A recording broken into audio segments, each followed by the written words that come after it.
Marcus Reyes grabbed his daughter by the arm and dragged her toward the front door. "Get out of my house, now." Isabella was 16 years old. Her mother had been dead for 8 months, and her father was throwing her into the street because his pregnant mistress told him to. Victoria stood behind Marcus, one hand on her belly, smiling. "I warned you, sweetheart. He will always choose me." Isabella looked at her father one last time. "Daddy, please." Marcus opened the door and shoved her onto the porch. Her 2 suitcases landed next to her. "You are not my daughter anymore. Before we begin, if you have ever been abandoned by someone who should have protected you, hit that subscribe button. The story will shock you, and you need to see what happens next. Comment below and tell me what city you are watching from so I can see how far this story travels. Now let me take you back to how we got here. 3 hours earlier, Isabella had been decorating her own birthday cake. 16 candles, chocolate frosting, the same recipe her mother Elena used to make every year. "Isabella, you are going to ruin it." Her best friend Maya laughed through the phone. "Stop adding more frosting. I want it perfect." Isabella switched to speaker. "Mom always made it perfect." Maya went quiet for a moment. "Your dad is coming home for dinner, right?" He promised. Isabella's voice tightened. "He has been working late every night for months, but he promised tonight would be different." "And you believe him?" "He is my dad, Maya." "Of course I believe him." Isabella ended the call and stared at the cake. It looked wrong. Everything looked wrong without her mother. The front door opened. Finally, Isabella ran to the hallway. "Dad, I made the cake, and I know it is not as good as Mom's, but I tried really hard and—" She stopped. Marcus was not alone. A woman stood behind him. Blonde, beautiful, pregnant, very pregnant. Isabella could not move. "Dad?" "Who is this?" Marcus cleared his throat. He would not look at her. "Isabella, this is Victoria. We need to talk." Victoria stepped forward. She extended her hand like they were meeting at a business dinner. "Happy birthday, sweetheart. I have heard so much about you." Isabella did not take her hand. She was staring at Victoria's belly, at the obvious, undeniable, impossible truth. "You are pregnant." Victoria smiled. "Yes, I am. About 7 months along. It is a boy." Isabella looked at her father. Her brain was screaming, but her mouth could not form words. Marcus finally spoke. "Victoria and I are getting married. Next month." The room tilted. "What, I know this is sudden." Marcus ran his hand through his hair. "But we have been together for a while now, and—" "A while," Isabella's voice cracked. "Mom died 8 months ago." 8 months. Victoria's smile flickered. "Your mother is gone, Isabella. It is tragic, but it is reality. Your father deserves to be happy." "Do not talk about my mother." "Excuse me." Isabella stepped toward Victoria. Her fists were clenched. "You do not get to talk about her. You do not get to stand in her house with her husband and tell me she is gone." "Isabella." Marcus grabbed her shoulder. "That is enough." She pulled away from him. "When did this start, Dad? When did you start sleeping with her?" "That is none of your business. Mom was sick for a year before she died." Isabella's voice was rising. "A whole year. Were you with her then? Were you sneaking around while Mom was dying?" Marcus's face went red. "I said that is enough. Answer me." Victoria stepped between them. Her eyes were cold now. The fake warmth was gone. "Your father does not owe you explanations, little girl. He is an adult. He made a choice. And frankly, after hearing how difficult you have been since your mother passed, I am not surprised he needed comfort elsewhere." Isabella lunged at her. Marcus caught Isabella around the waist and threw her backward. She crashed into the wall. "Have you lost your mind?" Marcus was shouting now. "She is pregnant. You could have hurt the baby." Isabella stared at her father, at the stranger wearing her father's face. "You care about that baby more than you care about me." Victoria wrapped her arm around Marcus. Her voice was soft, poisonous. "Darling, I told you she was not ready for this. I told you she would react badly. Maybe we should discuss the other option."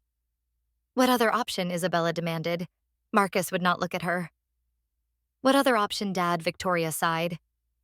I cannot raise my son in a hostile environment, Isabella. Surely you understand that. A newborn needs peace, stability, love, not a teenager throwing tantrums and attacking pregnant women. I did not attack you. You tried. Victoria touched her belly. And I have to protect my child, even if that means making difficult decisions. Isabella looked at her father. Dad, tell her she is wrong. Tell her I am your daughter and I am not going anywhere. Marcus was silent. Dad, your Uncle Roberto has a spare room. Marcus's voice was flat. I called him this afternoon. He agreed to take you in. The words did not make sense. You are sending me away. It is temporary, just until things settle down. Temporary? Isabella laughed. It was a horrible sound. You are kicking me out of my own house for her. I am doing what is best for everyone. For everyone or for her, Victoria smiled. Same thing, sweetheart. Isabella wanted to scream, wanted to break something, wanted to hurt them both the way they were hurting her. Instead, she asked one question. Did Mom know about her? Marcus flinched. Did she know you were cheating on her? Your mother and I had problems, Isabella. It was complicated. That is not an answer. Victoria checked her phone. Marcus, I have a doctor's appointment in an hour. We need to wrap this up. Isabella stared at her father, waiting, begging silently for him to choose her. To remember 16 years of birthdays and bedtime stories and I love yous. Marcus pulled out his wallet. He counted out some bills and held them out to Isabella. This is $200. Roberto will take care of the rest. $200. Her father was worth millions. His company had just landed the biggest contract in its history. He was building skyscrapers across Manhattan. And he was giving his daughter $200 to survive. Isabella did not take the money. You are choosing her. Over me, I am choosing peace. Marcus dropped the bills on the table. Go pack your bags. Roberto is expecting you tonight. Isabella did not move. Now, Isabella. She walked toward the stairs, stopped, turned around. Mom would be disgusted by you. The slap came so fast, Isabella did not see it. Marcus's hand connected with her face, and the world exploded into white. Isabella stumbled, caught herself on the railing. Do not ever mention your mother again. Marcus's voice was shaking. She is dead. She is gone. And you need to accept that and move on just like the rest of us. Isabella touched her cheek. It was hot, throbbing. Her father had never hit her before. Not once in 16 years. Victoria was smiling again. Go pack, sweetheart. Your uncle is waiting. Isabella walked upstairs. She pulled her suitcases from the closet and started throwing clothes inside. Her hands were shaking. Her face was still burning. She could hear them talking downstairs. Laughing, laughing. Her mother was dead. Her father had just slapped her. She was being thrown out of her own home. And they were laughing.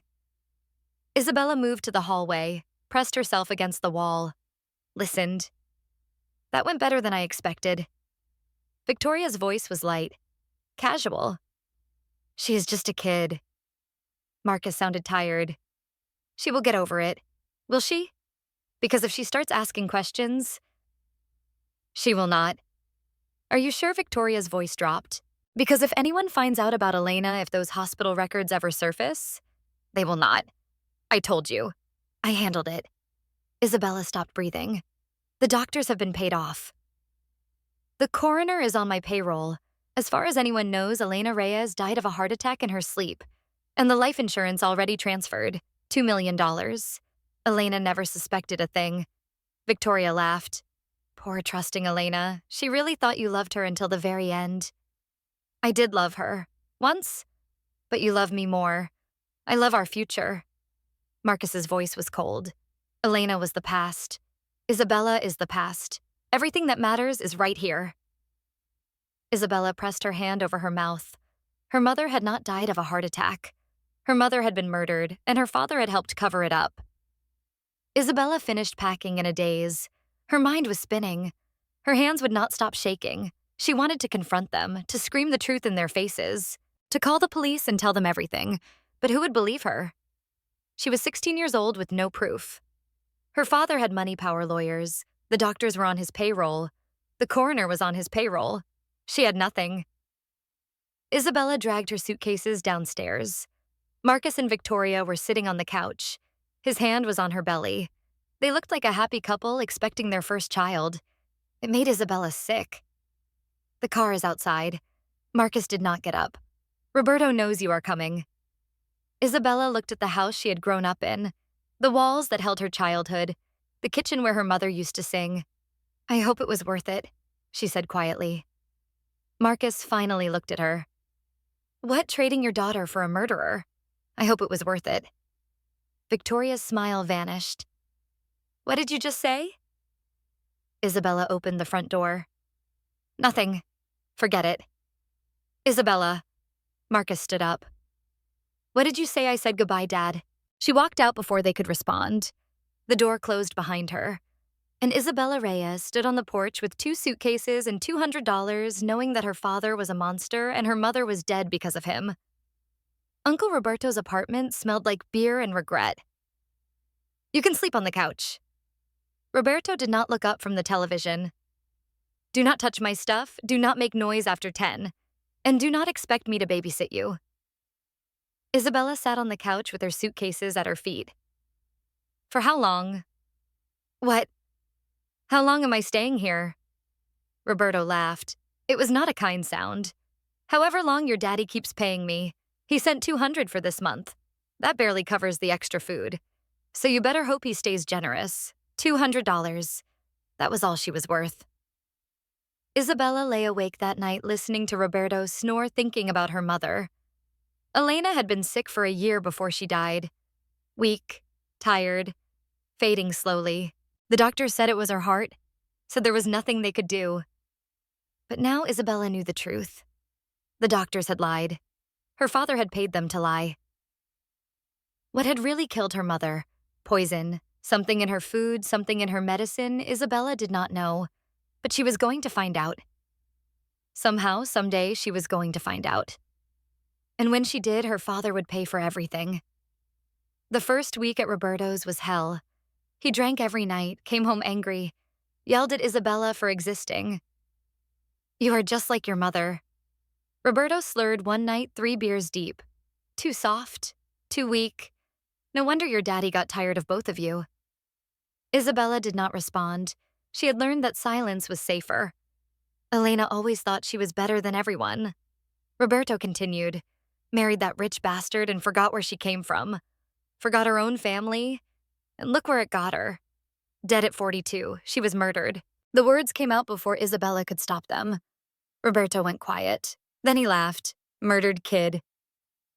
Your mother had a heart attack. I was at the funeral. I saw the death certificate. It was faked. The doctors were paid off. Dad and Victoria. You need to stop. Roberto's voice was suddenly sharp. You hear me? Stop talking crazy. It is not crazy. I heard them. I do not care what you heard. Roberto stood up. His face was red. You start spreading stories like that and you will get us both killed. Your daddy has powerful friends, dangerous friends. You think I do not know that Isabella stared at him? You know something. I know enough to keep my mouth shut. And so should you. He walked to his bedroom and slammed the door. Isabella sat alone on the couch, surrounded by silence and beer bottles. Roberto knew something. She could see it in his eyes. But he was too scared to talk. Everyone was too scared of Marcus Reyes. The second month the money ran out, your daddy stopped paying. Roberto stood in the doorway with his jacket on. I called him 5 times. He will not answer. What does that mean? It means I cannot afford to feed you anymore. Isabella stood up. Where am I supposed to go? Roberto would not look at her. There is a shelter on 42nd Street. They take teenagers. A shelter. I am your niece. You are a burden. Roberto opened the door. I'm sorry, kid. I really am. But I got my own problems. Uncle Roberto, please. I have nowhere else, he paused. For a moment, Isabella thought he might change his mind. Your mother made choices, he said quietly. And now you are paying for them. That is just how life works. He walked out. The door closed. Isabella stood in the empty apartment with $43 in her pocket and no idea how to survive. The shelter was full. I am sorry, honey. The woman at the desk looked exhausted. We have a waiting list. Check back next week. Where am I supposed to sleep tonight? The woman shrugged. There is a park 2 blocks over. Some kids stay there. It is not safe, but it is better than nothing. Isabella walked to the park in a daze. She found a bench near a broken streetlight, sat down, pulled her jacket tighter. The cold cut through her like a knife. You knew Isabella looked up. A girl about her age was standing there. Dirty clothes, hard eyes, a scar running down her left cheek. Yeah. Isabella's voice was hoarse. First night. The girl sat down next to her. I am Rosa, been out here 6 months. Isabella, 8 months ago I had a house and a family and a future. Rosa laughed. We all had something. Then we did not. That is how it works. How do you survive? Rosa shrugged. You learn where to find food, where to sleep, who to avoid. Give it a few weeks and you will figure it out. And if I do not, then you die. Rosa said it casually, like she was discussing the weather. Happens all the time. Girl froze to death under the bridge last winter. Nobody even reported it. Isabella hugged herself tighter. This was her life now. Freezing on park benches, hoping to survive until morning. And somewhere across town, her father was sleeping in a mansion with his pregnant mistress planning their wedding. 1 year later, Isabella was still alive. She had learned to survive, to find food in dumpsters behind restaurants, to sleep in subway stations during the winter, to become invisible because invisible meant safe. But she had not forgotten. Every day she thought about her mother, about the truth she had overheard, about justice that seemed impossible. And every day she got a little bit harder, a little bit colder, a little bit more like the city that was slowly killing her. Then on a December night, exactly 1 year after she was thrown out, everything changed. Isabella was sitting on her usual bench, the same one where Rosa had found her that first night. Rosa was gone now. Overdose in August. Nobody came to claim the body. A black limousine pulled up to the curb. Isabella tensed. Cars like that usually meant trouble. The back window rolled down. Isabella Reyes. A woman was looking at her. Silver hair, sharp eyes, designer clothes worth more than Isabella had seen in a year. I do not know anyone by that name. Isabella stood up, ready to run. The woman smiled. Yes, you do. Marcus Reyes is your father. Elena Reyes was your mother. You have been living on the streets for exactly 12 months. And you know the truth about how Elena died. Isabella froze. How do you know that I know everything? The woman opened the car door. Get in. We need to talk. I am not getting in a car with a stranger. My name is Diane Crawford. The woman's voice was calm, controlled. 18 years ago, your father stole everything from me. My company, my designs, my reputation. He destroyed my life. Why should I care? Because I rebuilt. I am more powerful now than he could ever imagine, and I have spent 18 years waiting for the perfect weapon against him. What weapon? The woman smiled. You. Isabella stared at her. Get in the car, Isabella. Diane's eyes were glittering. I am going to tell you exactly how your mother really died, and then I am going to teach you how to destroy the man who killed her. Isabella should have walked away, should have run, but she was cold, hungry, alone, and this woman knew the truth. Isabella got in the car, the door closed behind her, and her new life began. The limousine moved through the city like a shark through dark water. Isabella sat pressed against the door, ready to jump out at any moment. Her survival instincts were screaming. Rich people did not help homeless teenagers. Rich people used them. Relax. Diane poured herself a glass of water from the minibar. If I wanted to hurt you, I would have done it already. What do you want from me, I told you? Diane sipped her water. I want to destroy your father. And you need me for that because you are his weakness. Diane set down the glass. Marcus Reyes has spent 18 years building an empire: real estate, construction, development. He is worth over $200 million. He has politicians in his pocket, judges on his payroll, and enough lawyers to bury anyone who threatens him. Isabella laughed bitterly. Then how exactly am I supposed to destroy him? Diane smiled. Because I have something he does not know about. Something that will bring his entire world crashing down. What proof that he murdered your mother? The car went silent. Isabella could hear her own heartbeat. You said you know how she died. Isabella's voice was barely a whisper. Tell me. Diane reached into her briefcase and pulled out a folder. Inside were documents, medical records, financial statements, photographs. Your mother did not die of a heart attack. Diane handed Isabella the first document. She was poisoned. Slowly. Over the course of about 8 months, Isabella stared at the paper. It was a toxicology report, words she did not understand, numbers that meant nothing to her. What am I looking at? That is a black market lab report I paid a fortune to obtain. Diane pointed to a highlighted section. Your mother had traces of a compound called digoxin in her tissue samples. In small doses, it is a heart medication. In larger doses, administered over time, it causes heart failure that looks completely natural. Isabella's hands were shaking. Who gave it to her? Diane pulled out a photograph. It showed Victoria entering a pharmacy. Your father's mistress filled prescriptions for digoxin 6 times in the months before your mother died. She claimed it was for her own heart condition. But Victoria does not have a heart condition. I checked. Isabella could not breathe. She poisoned my mother. Yes, and my father knew.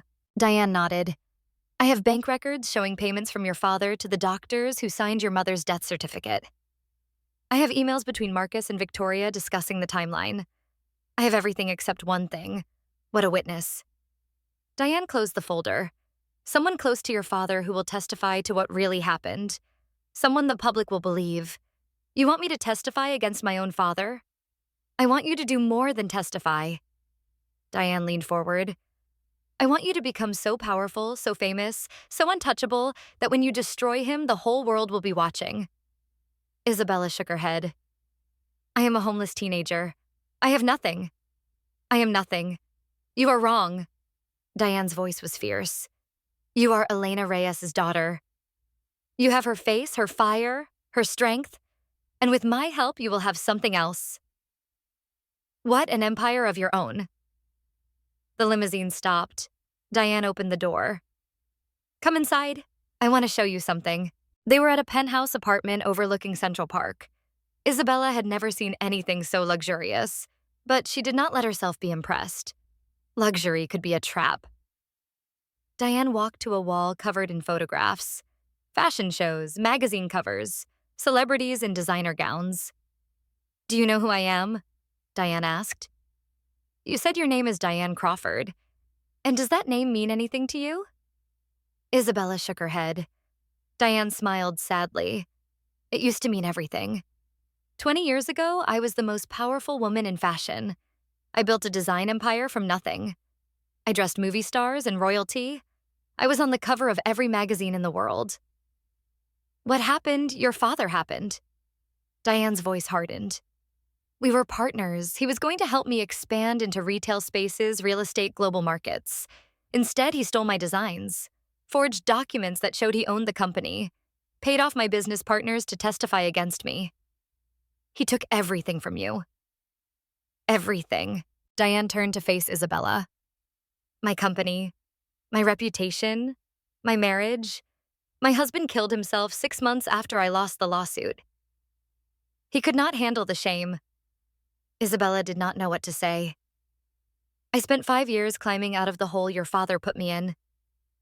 Diane continued. I rebuilt slowly, carefully, under a different name. Now I own the company that your father has been trying to break into for years. The company that controls who gets into the Met Gala. The company that makes or breaks careers with a single phone call. Why are you telling me this? Because I want you to understand something. Diane grabbed Isabella's shoulders. I know what it feels like to lose everything because of Marcus Reyes. I know the rage, the helplessness, the burning need for justice that keeps you awake at night. Isabella felt tears burning in her eyes. I am going to give you something I never had, Diane said. A chance to fight back. A chance to make him pay. But it will not be easy. It will take years. It will take sacrifice. It will take everything you have. And in return, you help me destroy him. Diane released her shoulders. Together we take back everything he stole. From both of us. Isabella looked at this woman who had lost everything to the same man, who had rebuilt herself from nothing, who was offering her a lifeline in the middle of the ocean. Why me, Isabella asked. You could have found someone else. Someone older. Someone easier. Diane shook her head. It has to be you. Why? Because when Marcus Reyes sees his own daughter standing over the ruins of his empire, it will hurt more than anything else in the world. And I want him to hurt. I want him to feel exactly what we felt. Isabella should have been horrified. Should have run away from this woman who was clearly consumed by revenge. Instead, she felt something else. Hope. When do we start? Isabella asked. Diane smiled. Right now. The transformation began the next morning. Diane enrolled Isabella in an intensive modeling program. 6 days a week, 12 hours a day. Walking, posing, speaking, moving. It was brutal. Again. The instructor's name was Helena, former supermodel. Zero patience, your shoulders are hunched, your chin is too low. You walk like you are apologizing for existing. I am tired. Helena laughed. You are homeless, you have been sleeping on benches for a year. You should be used to tired. Isabella straightened her shoulders. Did it again. Better. Helena nodded. But your eyes are dead. You need fire. Anger. Passion. I have plenty of anger. Then use it. Helena stepped closer. Every time you walk, imagine you are walking toward the man who destroyed your life. Every time you pose, imagine you are showing him exactly what he threw away. Every time you speak, imagine you are telling him that he failed, that you survived, that you won. Isabella took a breath. She walked again. This time she thought about Marcus, about Victoria, about her mother dying alone while they planned their wedding. Helena smiled. There it is. That is what we need. The weeks turned into months. Isabella trained every day. Modeling, public speaking, etiquette, business, languages.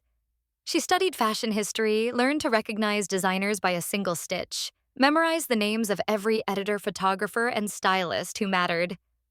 At night, she collapsed into bed exhausted, but she never complained.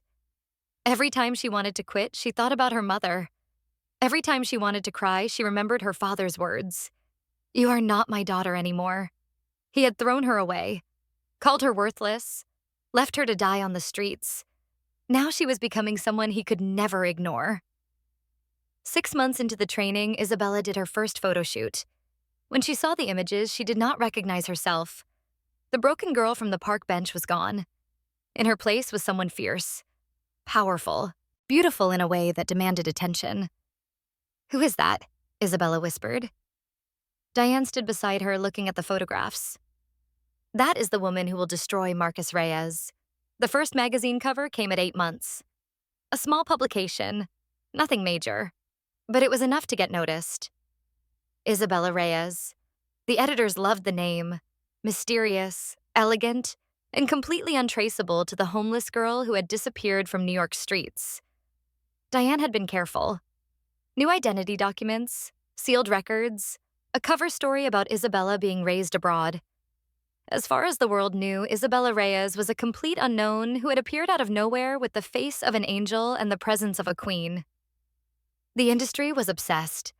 12 months in, Isabella walked her first major runway, Paris Fashion Week.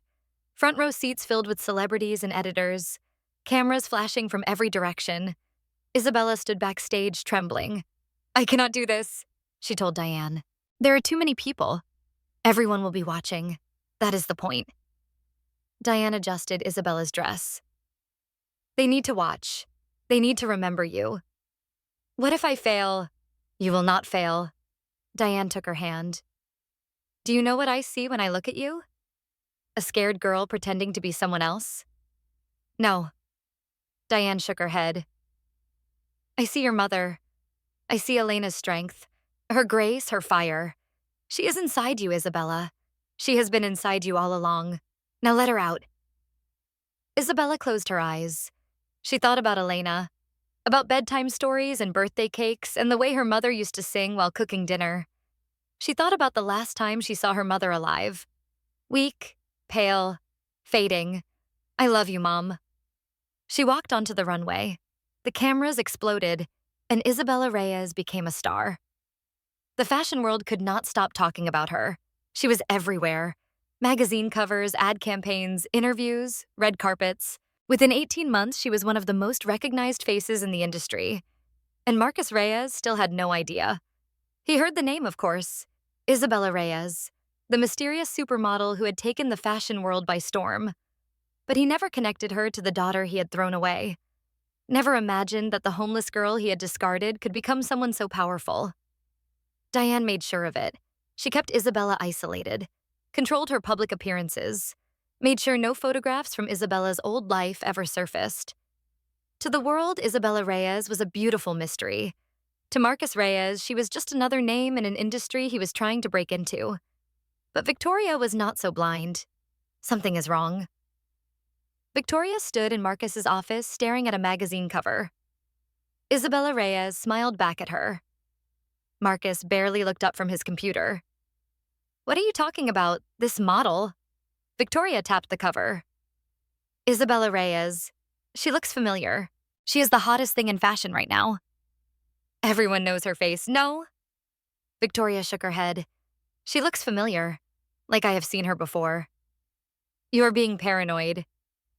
I am not paranoid. Victoria threw the magazine on his desk. Look at her eyes. Look at her cheekbones. She looks like Elena. Marcus finally looked at the cover. For a moment, something flickered in his expression. Recognition. Fear. Then it was gone. Elena is dead. He pushed the magazine away. And our daughter is probably dead too. Nobody survives 2 years on the streets. Victoria was not convinced. What if she did survive? What if she changed her name? What if she is coming back? Coming back for what? Marcus laughed. To model in Paris. She was a 16-year-old brat with no money and no connections.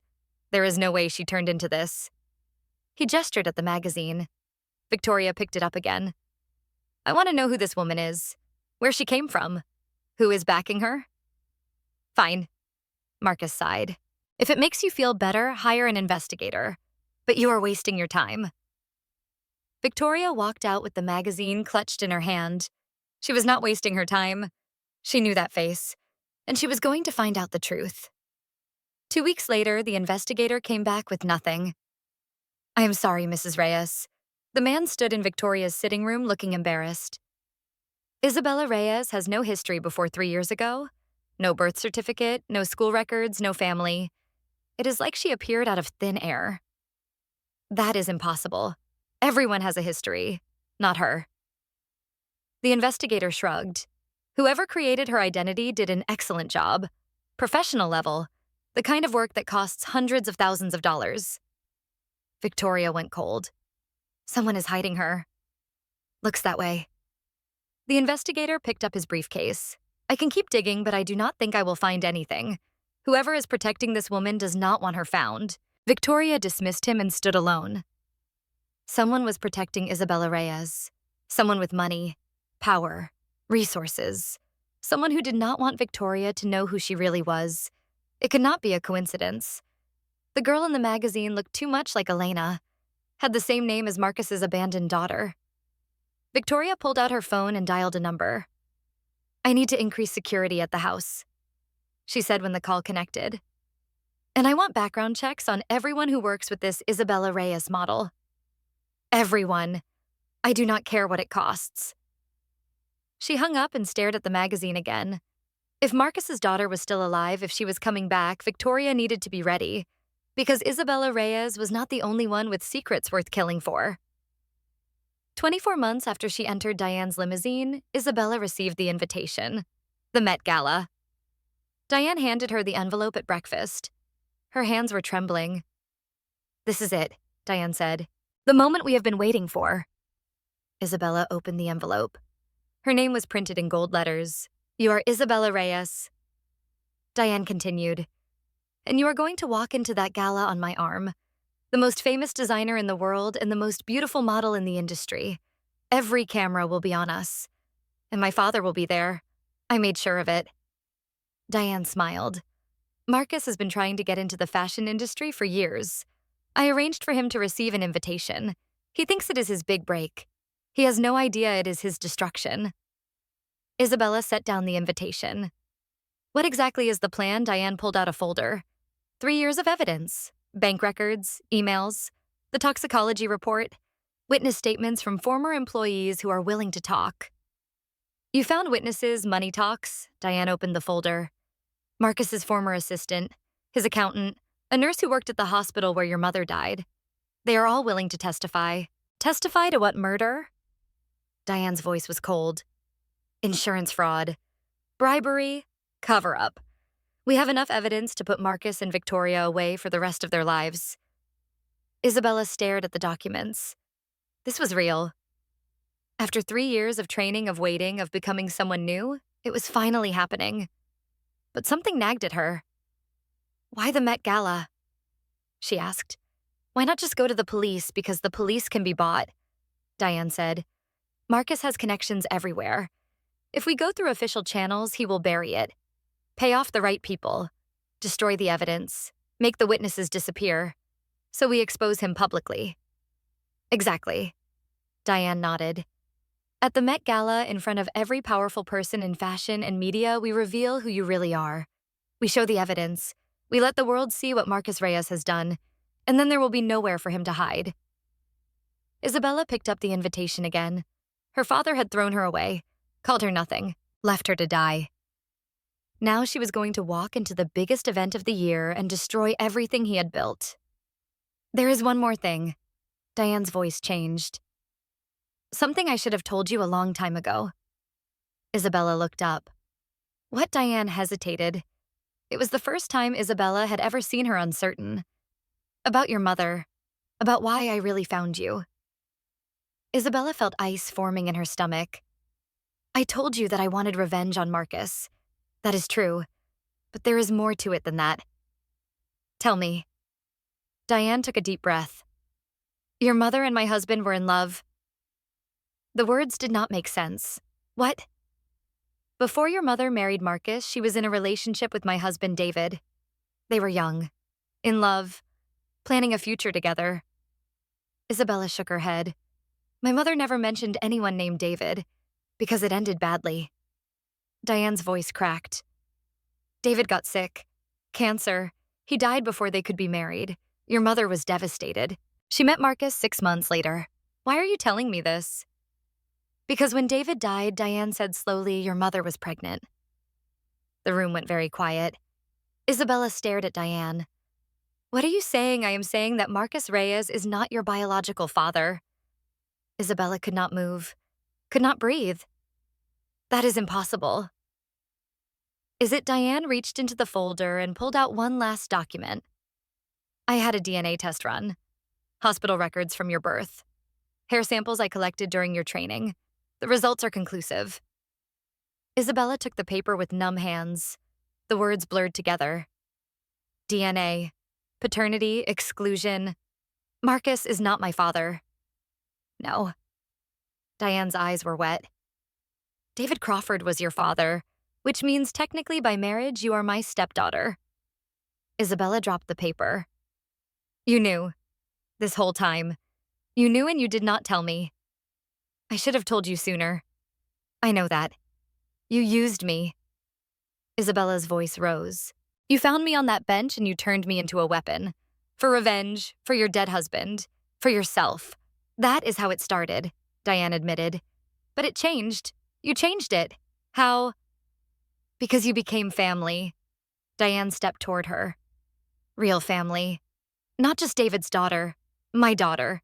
The daughter I never had. Isabella backed away. I need to think.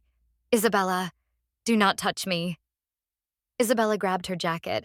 I need time to process this. All of it. She walked toward the door. Isabella, please. Diane called after her. The gala is in 2 weeks. We need to prepare. Isabella stopped with her hand on the doorknob. She thought about her mother, about Elena, who had loved a man named David before she settled for Marcus. She thought about Marcus, who was not her father, who had never been her father, who had thrown away a child that was not even his. She thought about 3 years of training, of sacrifice, of becoming someone new. And she thought about justice. For Elena, for David, for the girl who had slept on park benches and dreamed of revenge. 2 weeks, Isabella said without turning around. We do it your way. We expose him at the gala. But after that, you and I are going to have a very long conversation about the truth. She walked out. Diane stood alone, tears running down her face. She had gambled everything on this moment. On Isabella. On revenge. Now she could only pray that she had not lost the only family she had left. 2 weeks passed like a fever dream.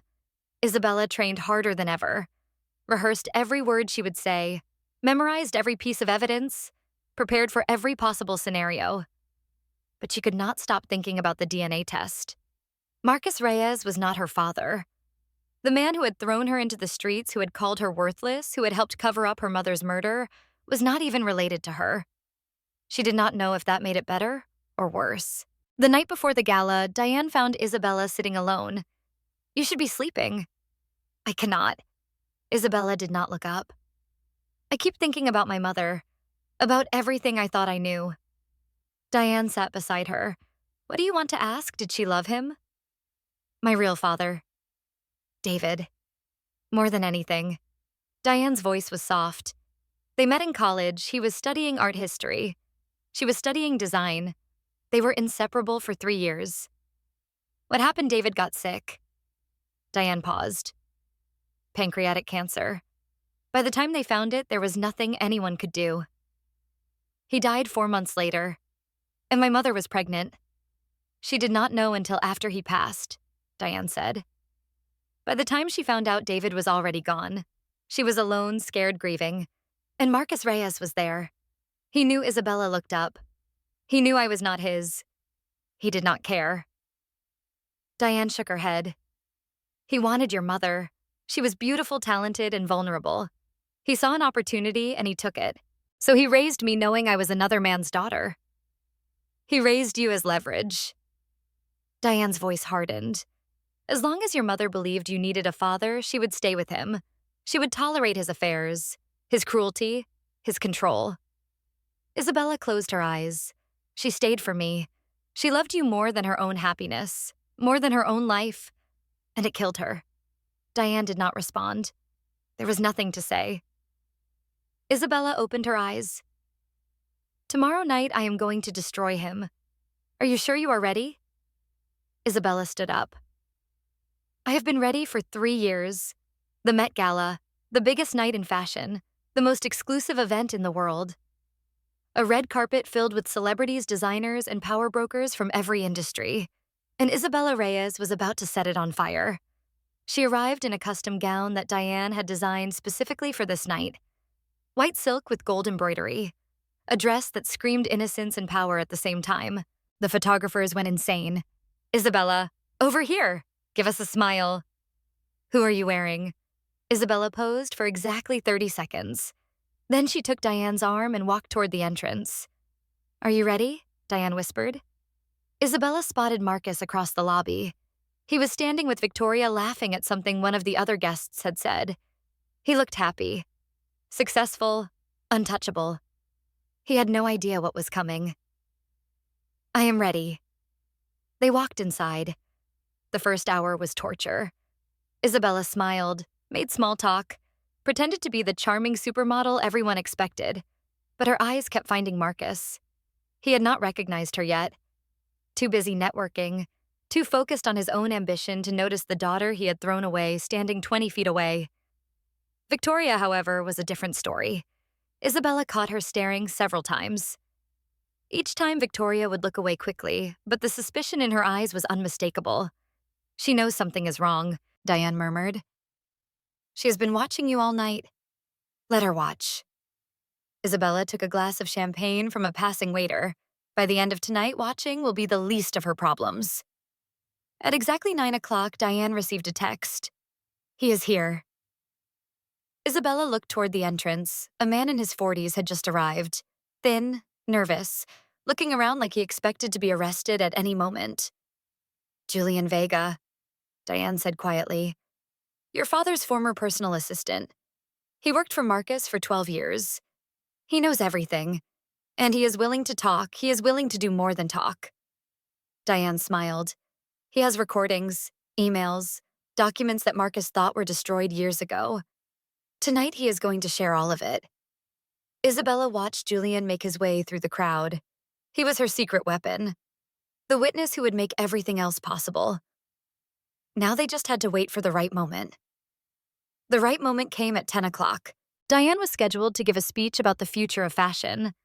It was the highlight of the evening. Every camera would be on her. Every camera would be on Isabella.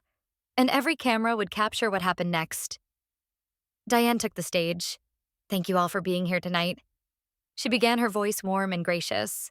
Fashion has always been about transformation, about becoming someone new, about showing the world who we really are. Isabella stood at the front of the crowd. Marcus was 30 feet to her left. Victoria was clutching his arm, still staring at Isabella with narrow eyes. Tonight I want to talk about a different kind of transformation, Diane continued. The transformation that happens when the truth finally comes to light. Marcus frowned.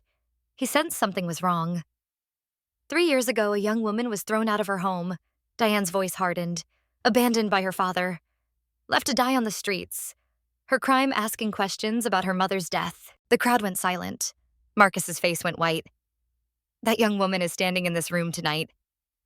Diane turned and extended her hand toward Isabella. Ladies and gentlemen, I would like to introduce you to Isabella Reyes, the daughter of Marcus Reyes. 500 heads turned toward Isabella. 500 cameras started flashing, and Marcus Reyes looked like he had seen a ghost. No, he whispered, that is impossible. Isabella walked toward the stage. The crowd parted for her like water. She climbed the stairs and stood beside Diane. Hello, Dad. Her voice was amplified through the microphone. Did you miss me? Marcus could not move, could not speak. Victoria grabbed his arm. Marcus, we need to leave. Now. It is too late for that, Isabella said into the microphone. The whole world is watching, and they are about to learn exactly what kind of man you really are. This is insane. Marcus finally found his voice. I do not know what this woman has told you, but she is lying. She is mentally ill. She ran away from home 3 years ago, and I did not run away. Isabella cut him off. You threw me out. On my 16th birthday, because your pregnant mistress told you to choose between us. The crowd gasped. That is not true. It is absolutely true. Isabella turned to the audience. He gave me $200 and sent me to live with my alcoholic uncle. When my uncle kicked me out 2 months later, I spent a year living on the streets, sleeping in parks, eating from garbage cans, while my father built skyscrapers and planned his wedding. She is lying, Marcus shouted. Security, get her off the stage. But no one moved. Isabella smiled. Would you like to know why I was really thrown out, Dad? Why you were so desperate to get rid of me? Shut up, because I heard something I was not supposed to hear. Isabella's voice was ice cold. The night you threw me out, I heard you and Victoria talking in the kitchen. Marcus went pale. You talked about my mother, about what really happened to her, about the doctors you paid off and the records you sealed? This is slander. Marcus's voice cracked. I will sue you. I will sue everyone in this room. Go ahead. Isabella reached into her clutch and pulled out a stack of papers. Sue me after you explain these bank records showing payments to the medical examiner who signed my mother's death certificate. Sue me after you explain these pharmacy records showing Victoria buying heart medication that she does not need. Isabella. Diane took over the microphone. We have evidence that Elena Reyes did not die of a heart attack. She was poisoned, slowly, over the course of 8 months. And the person who poisoned her is standing in this room. Every eye turned to Victoria. Victoria's face was purple with rage. This is ridiculous. I did not poison anyone. Then why did you buy digoxin 6 times in the months before Elena died? Isabella asked. You do not have a heart condition. I checked. I do not know what you are talking about. Really? A new voice cut through the crowd. Because I have emails that say otherwise. Julian Vega stepped forward. Marcus looked like he was about to have a heart attack himself. Julian, what are you doing? What I should have done years ago. Julian climbed onto the stage. I worked for you for 12 years, Marcus. I watched you lie, cheat, steal. But I never thought you would murder your own wife. I did not murder anyone. Julian pulled out his phone. Then why did you send me this email 2 weeks before Elena died? He read aloud. Make sure the nurse is paid off. We cannot have any complications with the final dosage. The crowd erupted. Marcus grabbed the microphone. This is fabricated. He is lying. They are all lying. Am I? Julian pulled out more documents. Here is the payment confirmation. Here is the nurse's signed statement. Here is Victoria's purchase history from 3 different pharmacies. Marcus looked at Victoria. His face was twisted with panic and rage. You said there was no evidence. You said you were careful. Victoria's mask finally cracked. I was careful, she hissed. How did they get this? You made copies, Julian said, and you stored them on the company server because you were too paranoid to destroy them completely. Did you really think I would not find them? Victoria lunged at Julian. Security finally moved. 2 guards grabbed Victoria and held her back. Let go of me, she screamed. Do you know who I am? Do you know who my husband is? Your husband is a murderer, Isabella said into the microphone. And so are you. Victoria stopped struggling. She looked at Isabella with pure hatred. You think you have won. Victoria's voice was low and vicious. You think you have destroyed us. But you do not know everything, little girl. I know enough. Do you? Victoria laughed. It was a horrible sound. Do you know why your mother had to die? Why I could not let her live? Victoria, shut up, Marcus shouted. Victoria ignored him. She was staring at Isabella with wild eyes. Your mother was going to leave him. She found out about the affair, about the baby. She was going to take you and disappear, and she was going to take all the evidence of Marcus's crimes with her. Isabella felt ice forming in her stomach. She had been collecting documents for months. Victoria continued. Bank records, tax fraud, bribery, enough to put Marcus away for 20 years. If she had made it to the police, everything would have been over. You killed her to protect him. I killed her to protect myself. Victoria's voice rose. I was not going to lose everything because some pathetic housewife decided to grow a conscience. She was weak, she was nothing, and she had to go. The room was completely silent. Victoria had just confessed to murder. In front of 500 witnesses, on camera, live streaming to millions of viewers around the world. Isabella looked at the woman who had destroyed her life. My mother was not weak. Isabella's voice was steady. She was brave enough to try to stop you. And now, 3 years later, her daughter finished what she started. Police appeared at the edges of the room. Victoria Reyes. A detective stepped forward. You are under arrest for the murder of Elena Reyes. You have the right to remain silent. Victoria screamed. She fought. She called for Marcus to help her. But Marcus was not moving. He was staring at Isabella, at the daughter he had thrown away, at the ghost who had come back to destroy him. Camila. He whispered her birth name, the name he had not used in 3 years. I did not know.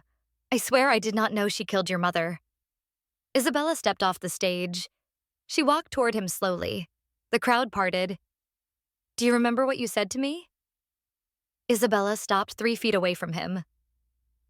The night you threw me out.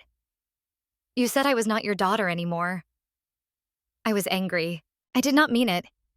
You were right. Marcus blinked. But Isabella pulled out the DNA test. You are not my father. You never were. Marcus took the paper with shaking hands. He read it again. That is impossible. His voice cracked. Elena and I were married for 17 years. You are my daughter. I am David Crawford's daughter, Isabella said. Diane's husband. The man you stole everything from.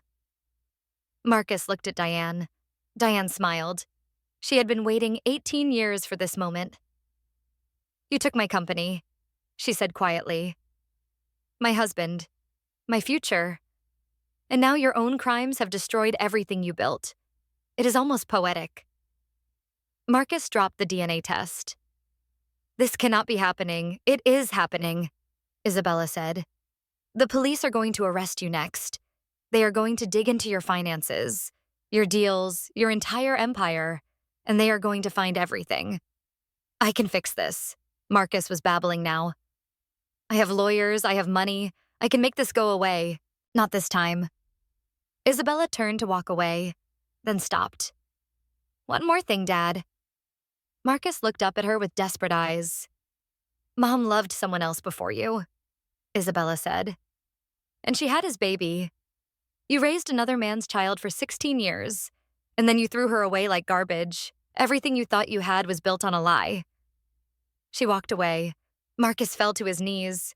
Behind him, police officers were reading him his rights. Around him, cameras were flashing, recording every moment of his destruction. And in front of him, the daughter who was never really his was disappearing into the crowd arm in arm with the woman who had finally gotten her revenge. Isabella made it to the bathroom before she collapsed. Her legs gave out. She slid down the wall and sat on the cold floor shaking. It was over. 3 years of training, planning, becoming someone new, and now it was over. The door opened. Diane rushed in. Isabella, are you okay? I do not know. Isabella's voice was hollow. I thought I would feel something. Relief, satisfaction, something. What do you feel? Empty. Isabella looked up at her. I destroyed him. I watched his world collapse. And I feel nothing. Diane sat down beside her. Revenge is like that, she said quietly. You spend so long wanting it, planning it, dreaming about it, and then when it finally happens, you realize it cannot give you what you really wanted. What did I really want? Diane took her hand. Your mother back. Your childhood back. The life you were supposed to have. No amount of revenge can give you those things. Isabella started to cry. For the first time in 3 years, she let herself break. Diane held her while she sobbed. Outside, the gala was in chaos. Police were everywhere. Guests were being questioned. The story was spreading across the world. But in the bathroom, 2 women sat together on the floor. One who had lost everything to Marcus Reyes, one who had given up everything to destroy him, and neither of them felt like they had won. An hour later, they walked out of the venue. The sun was starting to rise, pink and gold streaking across the sky. What happens now? Isabella asked. Victoria will go to prison for murder, Diane said. Marcus will face charges for conspiracy fraud and obstruction of justice. Their assets will be frozen. Their company will collapse. And us, Diane stopped walking. That depends on you. What do you mean I lied to you for 3 years? Diane's voice was tired. I used you for revenge. I kept the truth about your father from you. You have every right to walk away and never speak to me again. Isabella looked at this woman. Her stepmother, technically. The widow of her biological father. The person who had found her on a park bench and turned her into someone Howell. You pauserafolo. You should have told me, Isabella said. I know. I was so angry when I found out. I know. But you also saved my life. Isabella took a breath. You gave me a future when I had nothing. You trained me, protected me, believed in me when everyone else threw me away. Diane's eyes were wet. I am not saying I forgive you, Isabella continued. I am saying I understand. You lost everything too. You wanted revenge too.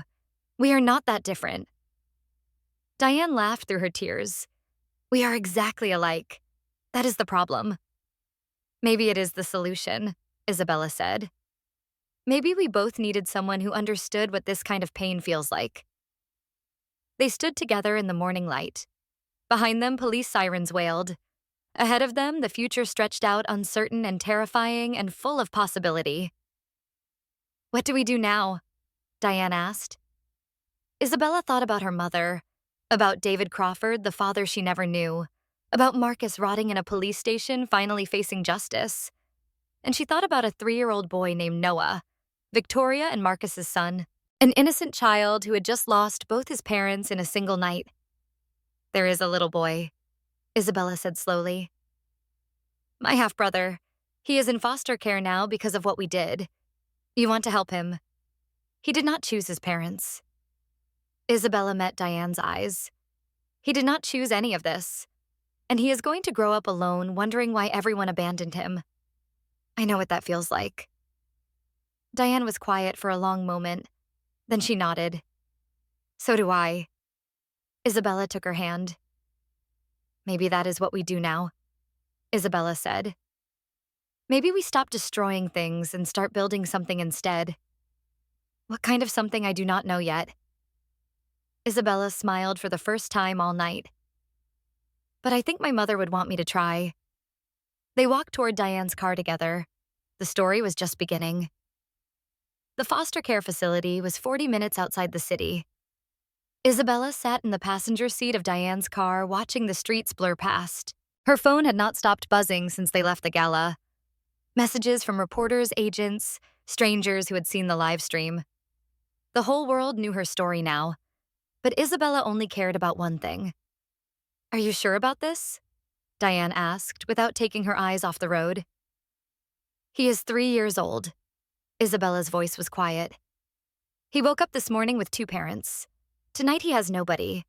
He is Victoria's son, the woman who killed your mother. He is also my half-brother. Isabella turned to look at Diane. He did not choose who his parents were. Neither did I. Diane was silent for a moment. The system will not just hand him over to you, she said finally. There are procedures, background checks, legal requirements. Then we start the process today. Isabella, you are 20 years old. You just publicly destroyed 2 of the most powerful people in New York. Do you really think a judge is going to give you custody of a child? I think a judge will see a little boy who needs family. Isabella's jaw tightened. And I am going to be that family whether the system likes it or not. Diane almost smiled. You sound like your mother. Good. The facility was a converted house with a chain-link fence and security cameras. Isabella had never been inside a place like this, but she knew what it represented. Children without homes, without families, without anyone who wanted them. She had almost ended up here herself. Can I help you? The woman at the front desk looked exhausted. Night shift. Probably dealing with the chaos of a sudden influx of children whose parents had been arrested. My name is Isabella Reyes. I am here to see Noah Reyes. The woman's eyes widened. She recognized the name. Everyone would recognize the name after tonight. I am sorry visiting hours are... He is my brother. Isabella cut her off. I know what happened to his parents. I know he is scared and confused and alone. I need to see him. Ma'am, there are procedures. Diane stepped forward. My name is Diane Crawford. I am one of the largest donors to child welfare organizations in this state. I would like to speak with whoever is in charge. Now. The woman hesitated, then picked up the phone. 10 minutes later, Isabella was sitting in a small office across from a tired-looking supervisor named Margaret.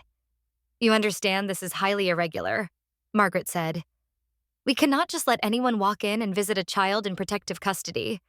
I am not anyone. I am his sister. Half-sister, Margaret corrected.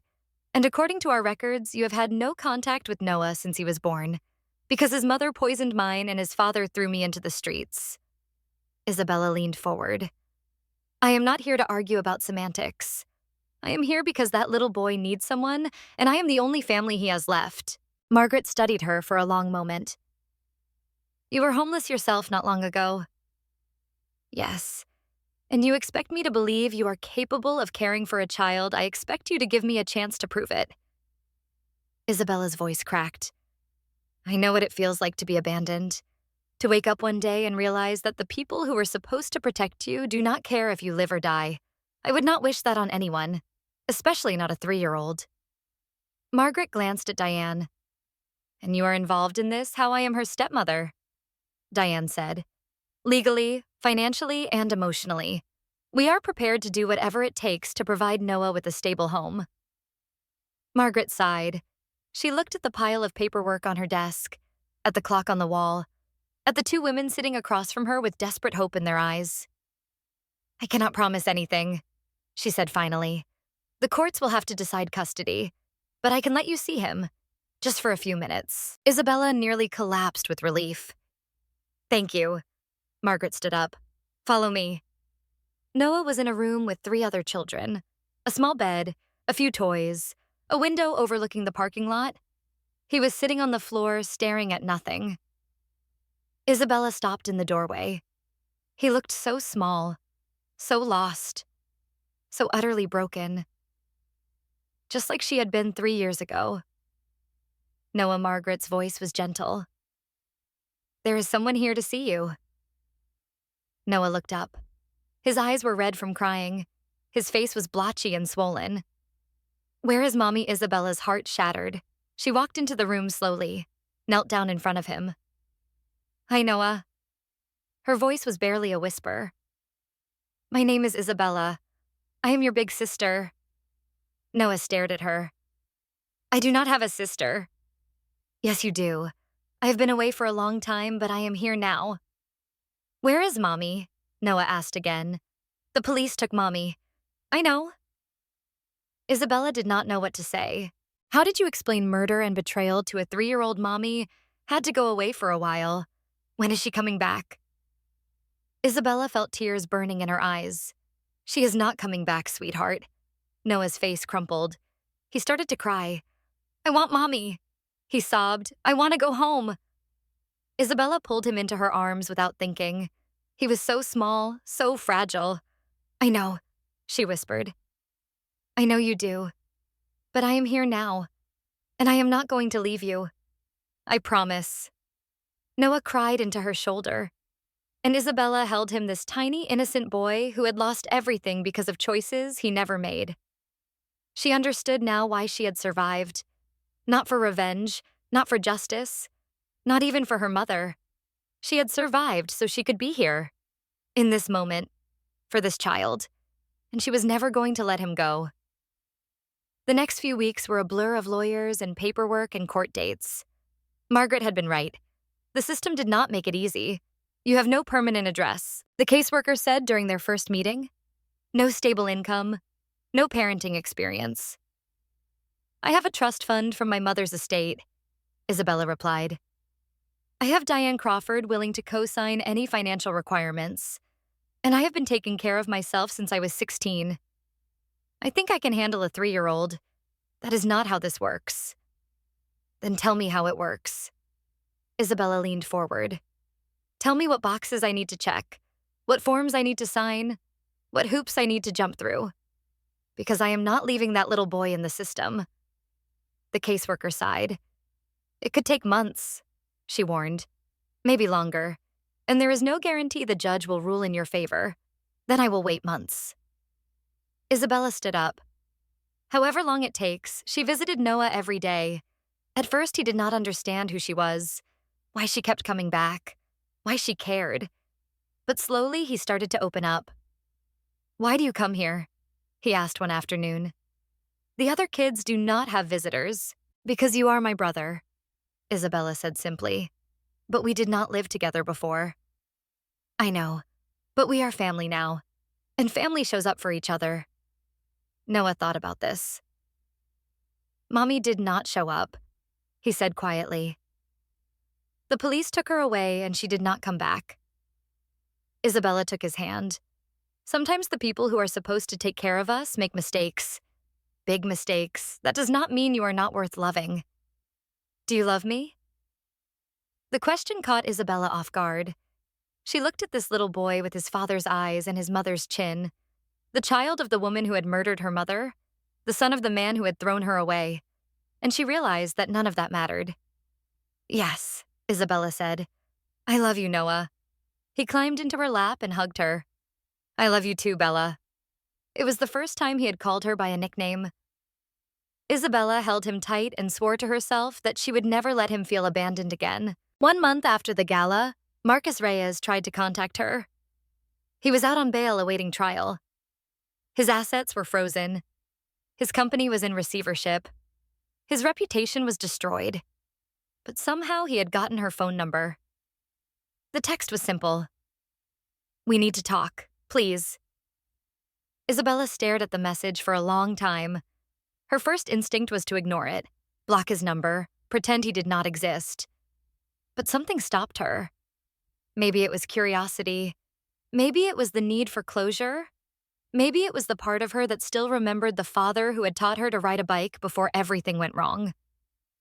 She showed the message to Diane. "Do not go," Diane said immediately. "He is manipulating you." "I know. Then why are you considering it?" Isabella put down the phone. "Because I spent 3 years becoming strong enough to face him. And I did not do that just to run away now. You already faced him. At the gala. You won." "Did I?" Isabella shook her head. "I exposed him. I destroyed his empire. But I never got answers. I never understood why he did it. Why he chose Victoria over me. Why he helped cover up my mother's murder. Some questions do not have answers. Maybe." Isabella picked up her phone again. "But I need to try." Diane grabbed her arm. "If you go, I am coming with you." "No." Isabella pulled away gently. "This is something I need to do alone." Diane looked like she wanted to argue, but something in Isabella's expression stopped her. "If he tries anything?" "He will not," Isabella said. "He is a broken man facing prison. He has nothing left to threaten me with." "Be careful. I will." Isabella left before she could change her mind. They met at a coffee shop in Midtown. Marcus was already there when she arrived. He looked 20 years older than he had a month ago. Gray hair, sunken eyes, hands that would not stop shaking. Isabella sat across from him without saying a word. For a long moment, neither of them spoke. Then Marcus broke the silence. "I did not know." Isabella raised an eyebrow. "About your mother." Marcus's voice cracked. "I did not know Victoria was poisoning her. I swear to God I did not know." "But you knew something was wrong." Isabella's voice was flat. "You paid off the doctors. You sealed the records. You covered it up. After." Marcus leaned forward desperately. "After she died. Victoria told me there might be questions about Elena's medical history. She said we needed to protect ourselves from lawsuits. I did not know she meant—" "You did not ask." Marcus flinched. "You did not want to know." Isabella continued. "Because knowing would make you responsible. And as long as you did not know, you could pretend you were innocent. I loved your mother. You loved yourself." Isabella's voice rose. "You loved your money and your power and your empire. Mom was just another asset to you. And when she became inconvenient, you let Victoria dispose of her. That is not true. Then tell me the truth." Isabella slammed her hand on the table. "Tell me why you threw me out. Tell me why you chose her over your own daughter. Tell me why you left me to die on the streets while you built skyscrapers." Marcus was crying now, tears running down his face. "I was scared. Of what? Of losing everything." His voice was barely a whisper. "Victoria knew about the fraud, the tax evasion, the bribes. She had evidence that could have destroyed me. When she got pregnant, she used it as leverage. Told me if I did not choose her, she would go to the authorities. So you sold out your daughter to protect your business. I thought I could fix it." Marcus wiped his eyes. "I thought once things settled down, I would bring you back. Explain everything. Make it right. You never came." "I know. For 3 years." Isabella's voice cracked. 3 years I was homeless. Hungry, alone. And you never came. I tried to find you. After the first year, I hired investigators. But you had disappeared. It was like you did not exist anymore." "I did not exist," Isabella said bitterly. "Isabella Reyes died on those streets. The person sitting in front of you is someone else entirely." Marcus reached across the table. Isabella pulled back. "Do not touch me. Please." Marcus was begging now. "I know I do not deserve your forgiveness. I know I destroyed everything. But you are the only family I have left. I am not your family. Isabella stood up. I never was. You read the DNA test. That does not matter. It matters to me. Isabella grabbed her bag. You raised another man's child for 16 years. You threw her away when she became inconvenient. And now you want forgiveness because your empire collapsed? No. You do not get to rewrite history just because you finally got caught. What do you want from me then? Marcus shouted. Why did you come here if not to hear me grovel? Isabella stopped. She turned back to face him. I came here because I needed to see it, she said quietly. I needed to see what you became, what your choices did to you.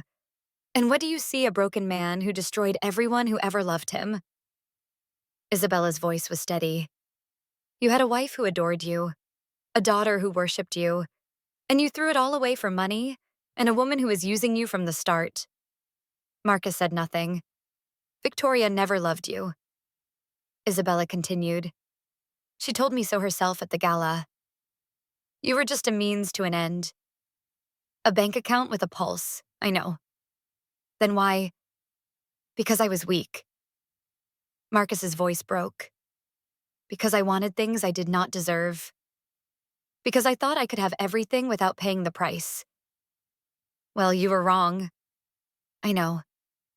Isabella looked at him one last time. The man who had terrorized her childhood, who had thrown her away like garbage, who had helped cover up her mother's murder. He was nothing now, just a shell, an empty suit waiting for prison. And she felt nothing. No anger, no hatred, no satisfaction. Just exhaustion. Goodbye, Marcus. She walked out of the coffee shop and did not look back. That night, Diane found her sitting alone on the balcony. How did it go? Isabella did not answer for a long moment. He cried. She finally said. He begged. He swore he did not know about Mom. Do you believe him? I do not know. Isabella shook her head. I do not think it matters anymore. Diane sat down beside her. What matters then, moving forward? Isabella turned to face her. I spent 3 years focused on destroying him. Now he is destroyed. And I do not know what to do next. What do you want to do? Isabella thought about it. I want Noah, she said finally. I want to bring him home. I want to give him the childhood I never had. And after that, I do not know. Isabella laughed weakly. I am 20 years old. I am supposed to have my whole life ahead of me. But I feel like I have already lived 100 years. Diane took her hand. Your mother would be proud of you. You think so? I know so. Diane squeezed her fingers. She would be proud of what you survived, what you built, who you became. I became a weapon. Isabella's voice was hollow. You made me into something that could destroy people. I made you into something that could survive. Diane corrected. What you do with that survival is up to you. Isabella looked out at the city lights. Somewhere out there, Marcus was preparing for trial. Victoria was rotting in a cell. Their empire was crumbling to dust. And a little boy named Noah was waiting for someone to bring him home. I want to be better than them, Isabella said quietly. I want to break the cycle. I want to show Noah that family does not have to mean destruction. Then show him. How? By living it. Diane stood up. By waking up every day and choosing love over revenge, forgiveness over hatred, hope over despair. You make it sound easy. It is not easy. Diane smiled sadly. It is the hardest thing you will ever do. But you are Elena's daughter, and David's daughter. And you have survived things that would have destroyed anyone else. And your stepdaughter. Diane's eyes filled with tears. Yes, she whispered. And my stepdaughter. Isabella stood up and hugged her. For a long moment, they just held each other. 2 women who had lost everything to the same man. 2 women who had found each other in the wreckage. 2 women who were finally starting to heal. The custody hearing was scheduled for the following week. Isabella barely slept. She went over her testimony 100 times, practiced answers to every possible question, prepared herself for the worst. But when the day came, something unexpected happened. Ms. Reyes. The judge looked at her over his glasses. I have reviewed your petition for custody. I have spoken with the caseworkers. I have read the reports from Noah's therapist. Isabella held her breath. I have also watched the footage from the Met Gala, the judge continued, and I have followed the subsequent investigation into your mother's death. Isabella did not know where this was going. You are 20 years old, the judge said. You have no parenting experience, no traditional family structure, no stable history. I understand, Your Honor. Isabella's voice was steady. But I can provide— Let me finish. The judge held up his hand. You also have something that many parents lack. You have survived trauma. You have rebuilt yourself from nothing. And you have demonstrated remarkable commitment to a child who by all rights you could have abandoned to the system. Isabella felt tears forming in her eyes. Noah's therapist tells me he asks about you every day. The judge continued. He calls you Bella. He draws pictures of the two of you together. He has started smiling again. He is a wonderful boy. He is a boy who needs stability. The judge leaned forward. He needs someone who will show up for him. Every day, no matter what. I will. Isabella's voice cracked. I promise I will. The judge was quiet for a long moment. Then he nodded. Petition granted. Custody of Noah Reyes is awarded to Isabella Reyes, effective immediately. Isabella collapsed into her chair. She was crying, laughing, shaking. Diane grabbed her hand and squeezed. You did it, Diane whispered. We did it. The caseworker brought Noah into the courtroom. He ran to Isabella and threw himself into her arms. Bella, he was crying too. Are we going home now? Isabella held him so tight she thought she might break. Yes, baby, she whispered into his hair. We are going home. The first night Noah slept in his new room, he woke up screaming. Isabella was there in seconds. Bella. He was shaking, tears streaming down his face. I had a bad dream. The police took you away too. Isabella climbed into bed beside him, pulled him close. I am right here, she whispered. I am not going anywhere. Promise, I promise. Noah buried his face in her shoulder. His small body trembled against hers. Why did Mommy have to go away? Isabella closed her eyes. She had been dreading this question. Mommy made some bad choices, she said carefully. And when grown-ups make bad choices, sometimes they have to go away for a while. Did she make bad choices because of me? No. Isabella pulled back to look at him. Never think that. None of this is your fault. You are perfect. You are exactly who you are supposed to be. Then why did she leave me? Isabella did not have an answer. Some questions were too big for words. She just held him until he fell asleep again. Then she lay there in the dark, staring at the ceiling, wondering how she was supposed to raise a child when she barely knew how to take care of herself. The first month was chaos. Noah had nightmares every night. He refused to eat anything except chicken nuggets. He threw tantrums when Isabella had to leave for work. He asked about Victoria constantly. When is Mommy coming home? She is not coming home, sweetheart. But I miss her. I know you do. Isabella learned patience she did not know she had. She learned to cook meals that a 3-year-old would actually eat. She learned to read the same bedtime story 15 times in a row without losing her mind. And slowly, painfully, they started to become a family. You are doing better than you think, Diane told her one evening. Noah is laughing again. He is sleeping through the night. He is starting to trust you. He still asks about Victoria. He will for a while. Diane sighed. She is his mother. That bond does not disappear overnight, no matter what she did. How do I explain it to him when he is older? How do I tell him his mother murdered my mother? You tell him the truth, Diane said simply.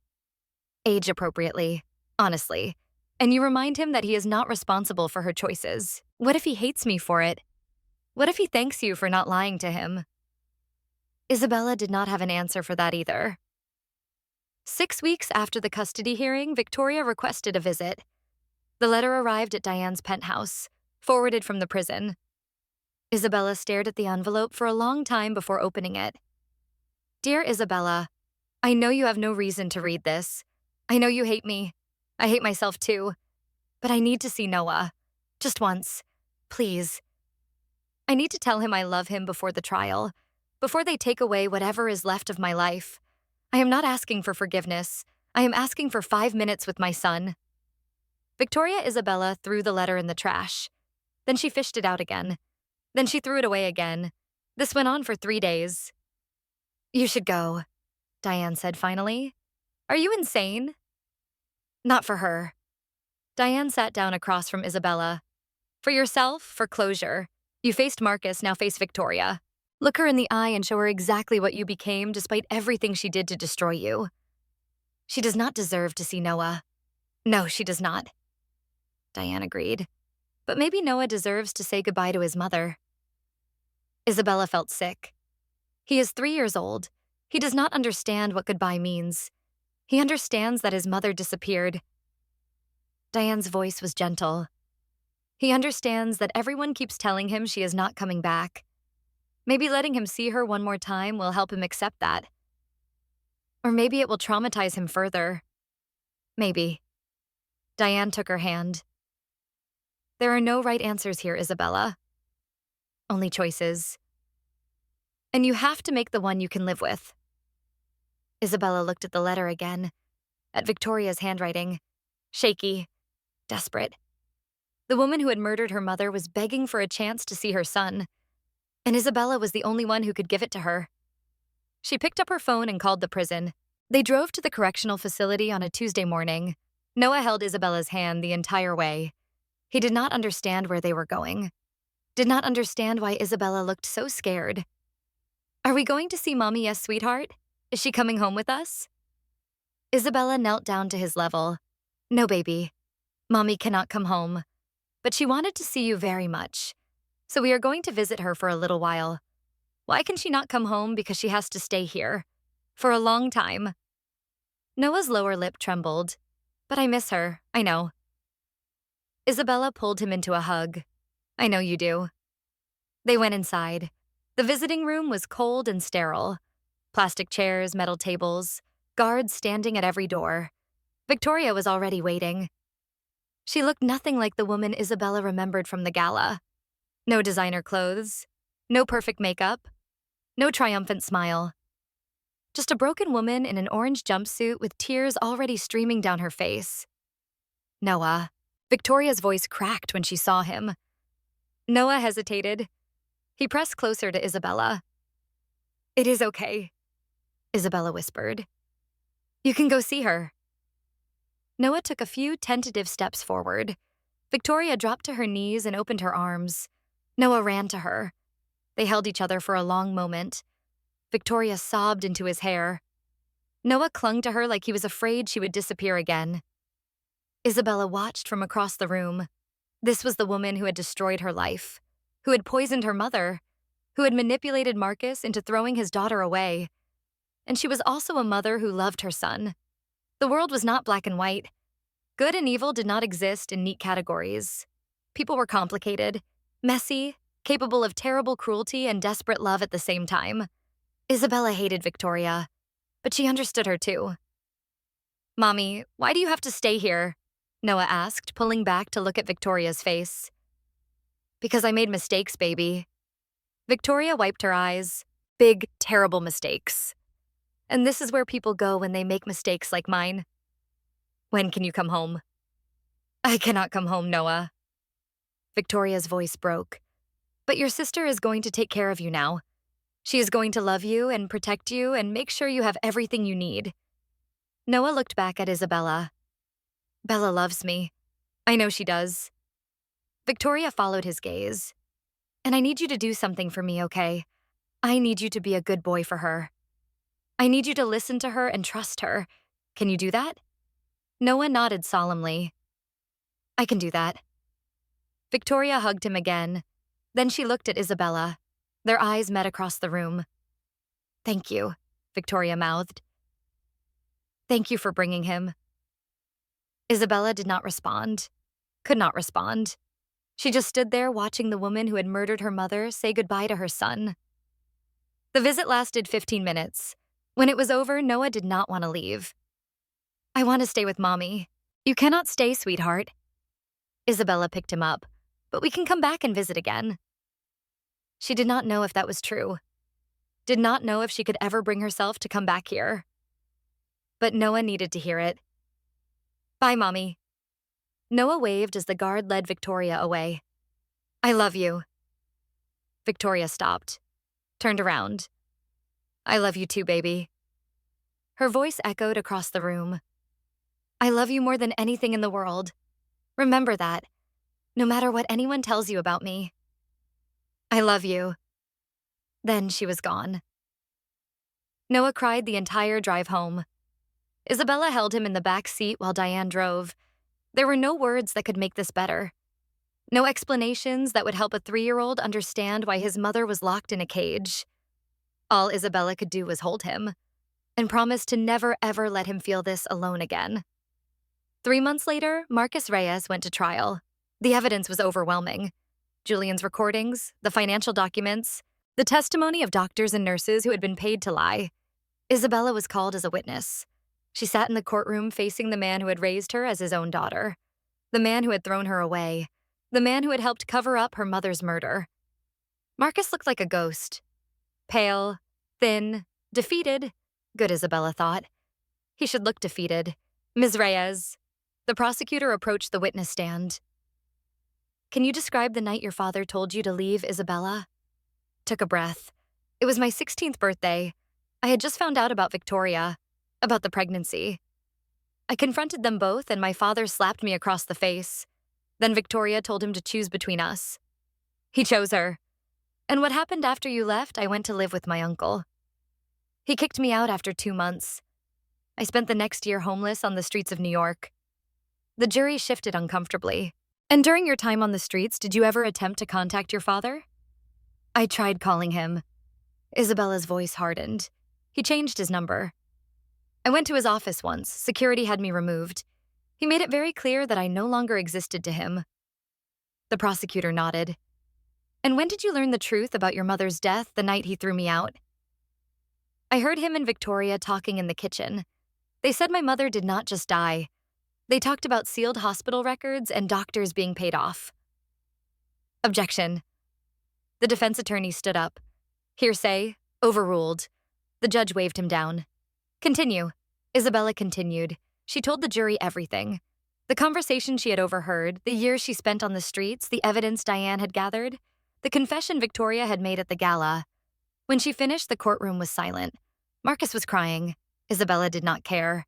The defense attorney tried to cross-examine her, tried to poke holes in her story, tried to paint her as a troubled teenager with a vendetta.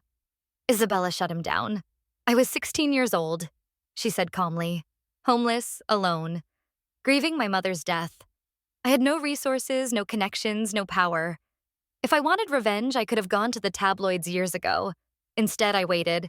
I gathered evidence. I built a case that would hold up in court. Does that sound like a troubled teenager with a vendetta? Or does that sound like a daughter seeking justice? The defense attorney had no response. The jury deliberated for 6 hours. Guilty, on all counts. Marcus Reyes was sentenced to 15 years in prison for conspiracy to commit murder fraud and obstruction of justice. Victoria received 25 years for first-degree murder. Their assets were seized. Their company was dissolved. Everything they had built on lies and blood was destroyed. Justice. Finally, justice. Isabella sat in the courtroom as they led Marcus away in handcuffs. He looked at her one last time. I am sorry, he mouthed. I am so sorry. Isabella turned away. She did not need his apology, did not want it. She had something better. She had freedom 1 year after the gala. Isabella stood in the kitchen of her new apartment making breakfast. Noah sat at the table drawing pictures with crayons. Bella, look. He held up his artwork. It is our family. Isabella walked over to look. 3 figures, one tall with brown hair, one medium with silver hair, one small with a big smile. That is you. Noah pointed. That is Grandma Diane, and that is me. It is beautiful, sweetheart. Can we put it on the refrigerator? Of course we can. Isabella hung the picture with magnets, stepped back to admire it. 1 year ago, she had been standing on a red carpet preparing to destroy her father's life. Now she was hanging crayon drawings on her refrigerator. The world was strange. Bella Noah tugged at her sleeve. Yes, baby. Are you happy? The question caught her off guard. She looked down at this little boy who had lost everything and somehow found the strength to love again, who called her Bella and drew pictures of their family and asked if she was happy like it was the most important thing in the world. Yes. Isabella knelt down to his level. I am very happy. Good. Noah nodded seriously. Because when you are happy, I am happy too. Isabella pulled him into a hug. She thought about her mother, about Elena who had loved her enough to stay in a terrible marriage, who had died trying to protect her.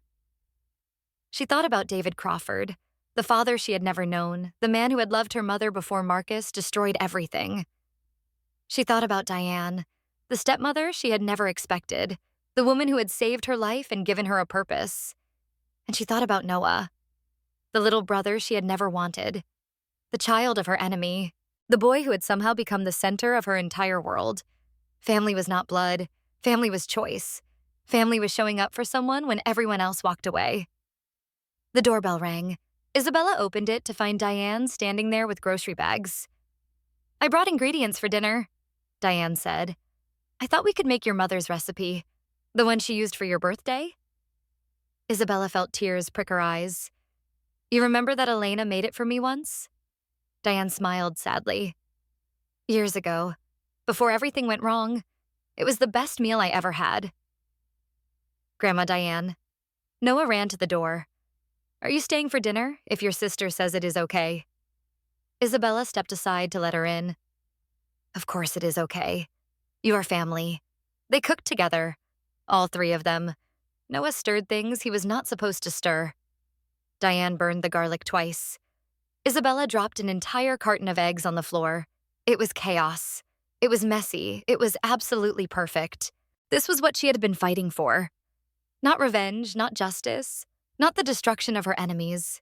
This moment, this kitchen, these people, family.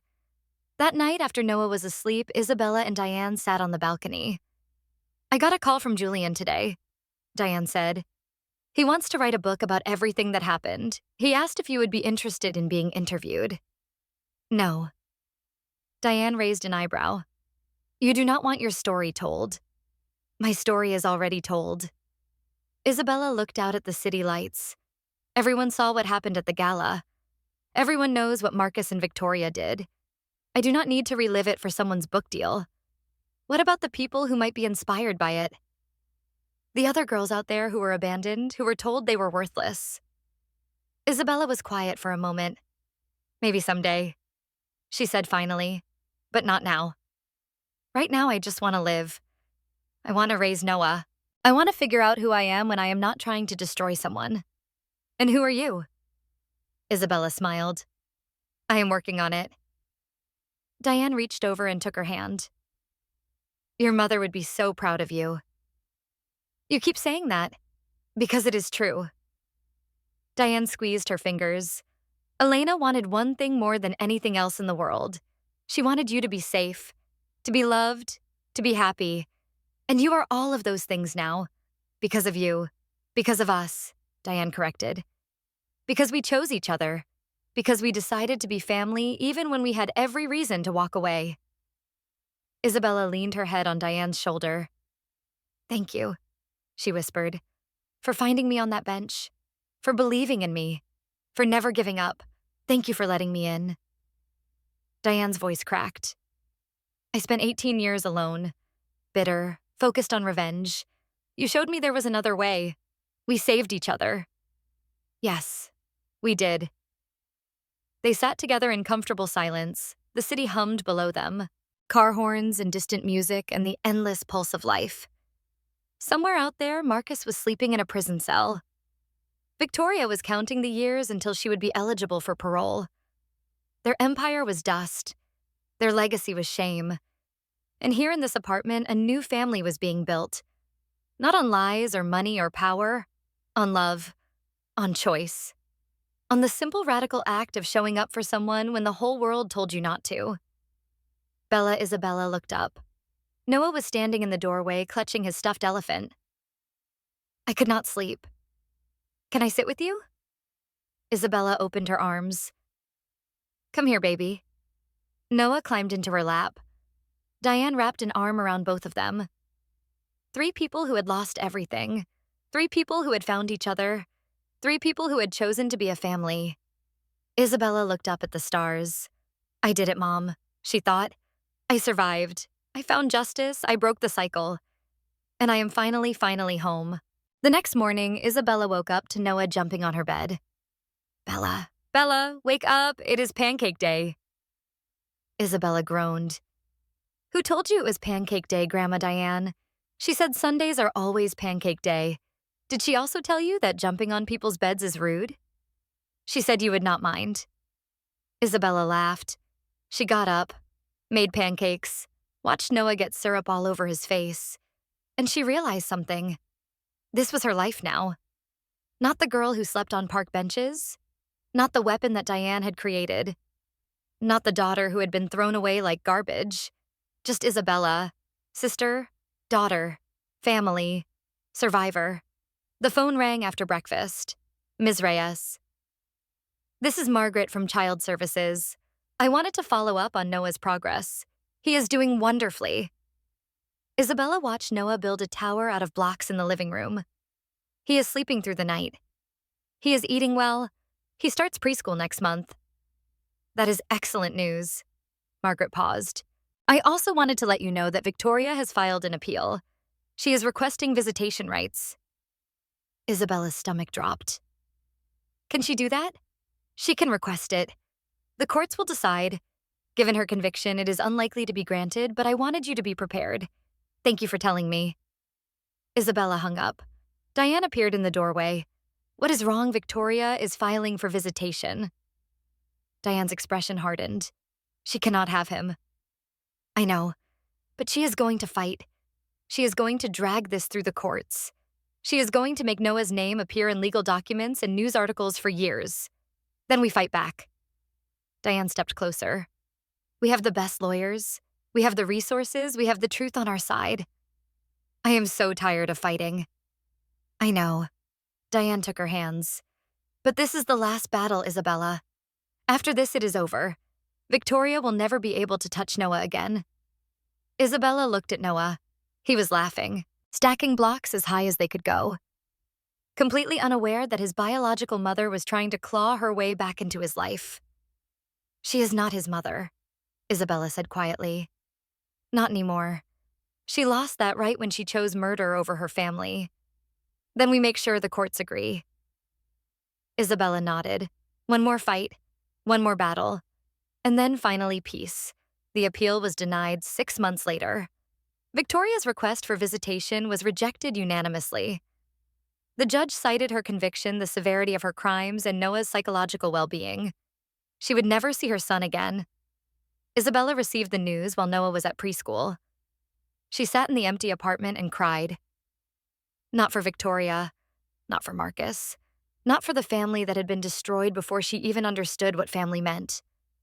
She cried for herself, for the 16-year-old girl who had lost everything, for the years she had spent hungry and cold and alone, for the person she had become in order to survive, and for the person she was finally allowing herself to be. When Noah came home that afternoon, he found Isabella making his favorite dinner. Bella. He ran to hug her legs. I missed you. I missed you too, baby. Can we watch a movie tonight? We can watch whatever you want, even the one with the singing snowman, even that one. Noah cheered. And Isabella held him close, this little boy who had somehow become her whole world. She had started this journey looking for revenge. She had found something better. She had found home, 5 years later. Noah was 8 years old, bright, curious, kind. He knew the truth about his parents now, age appropriately, honestly, just like Diane had suggested. He knew his mother was in prison. He knew his father had done bad things. He knew his biological connection to Isabella was complicated, but he also knew something more important. He knew that family was not about blood. It was about love. Bella. He asked one evening while they were doing homework together. Yes, do you ever regret it? Taking me in, Isabella put down her pen. Never, not for 1 second. Even though I remind you of them, of Victoria and Marcus, you do not remind me of them. Isabella cupped his face in her hands. You remind me of hope, of second chances, of everything good that can come from the worst situations. Noah smiled. I love you, Bella. I love you too, Noah. He went back to his homework. Isabella watched him for a moment. This boy who had lost everything before he could even understand what he had. This boy who had chosen to love her back despite everything. This boy who proved every single day that the cycle could be broken. That damage did not have to be destiny. That family was a choice, and love was stronger than blood. Isabella had spent 3 years becoming powerful enough to destroy her enemies.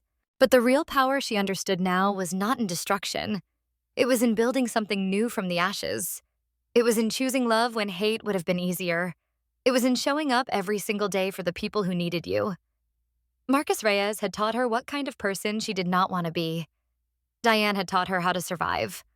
Elena had taught her how to love. And Noah had taught her something none of them could. He had taught her how to hope. She looked out the window at the city below. Somewhere out there, Marcus was serving his sentence. Victoria was counting the days. The past was buried where it belonged. And here in this apartment, a family was thriving. Not perfect, not easy, not anything like she had imagined when she was 16, but real. And hers, and enough, more than enough. Isabella Reyes had been abandoned, betrayed, left for dead, and she had risen, not as a weapon, not as a victim, as something better. As someone who chose love over revenge, family over blood, hope over despair. As someone who proved that the worst beginning did not have to mean the worst ending. As someone who finally, after everything, found her way home. If you have ever been abandoned, if you have ever felt worthless, if you have ever wondered if things would get better, hear this. You are not your trauma. You are not your family's mistakes. You are not the worst thing that ever happened to you. You are the choices you make after the worst happens. You are the love you give when hate would be easier. You are the family you build when the one you were born into fails you. You are enough. You have always been enough. And your story is not over. It is just beginning.